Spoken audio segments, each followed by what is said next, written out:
ကုသိုလ်လုပ်တာကမခက်ဘူးကုသိုလ်လုပ်ဖို့တတိယတာခက်တယ်နော်လုပ်ဖြစ်ဖို့မတမခဲရင်တယ်ဘာလို့လဲဆိုရင်လူရဲ့သဘောတရားကွာဒီနေ့တော့မအားသေးဘူးလက်ဖြန်ကြမှာနေ့တော့ဘုရားရှင်မခိုးသေးဘူးနားလိုက်အောင်မယ်ထမင်းစားတော့ဒီနေ့နားလိုက်အောင်မယ်လို့မရှိဘူးဒါဒီပြင်ကြည့်ကြည့်ရင်လည်းဒီနေ့ဇကားကောင်းတယ်မနာဘူးလောက်ပဲမှန်းနေနော်ဥပုဒ်တော်ခဏချထားအောင်မယ်ကဲစဉ်းစားတာကြည့်ဖို့လူသဘာဝဟာနော်နားခြင်းနားရင်အနှစ်သာရကိုပဲနားတယ်အနှစ်သာရမရှိတာတွေကိုမနာဘူးမနာသည့်အတွက်ကြောင့်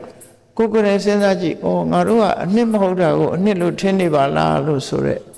သိဖို့မလိုပေဘူးလားလိုတယ်တို့အနှစ်ရအောင်လုပ်မှဖြစ်မယ်မနဲ့မိုးလင်းလာကြတယ်အနှစ်ရအောင်လုပ်ဖို့လွယ်ပါတယ်ဘာလုပ်ရမလဲကိုယ်စိတ်ကလေးကိုတတ္ထပရိဘာဝိတံစိတ်တရားတရားနဲ့ထုံမွမ်းနေရမယ်တရားတရားဆိုတာဘုရားကုံကိုတွေးလိုက်ကိုယ်အိမ်မှာကိုယ်ဝဲထားတဲ့ဘုရားကစားပဲ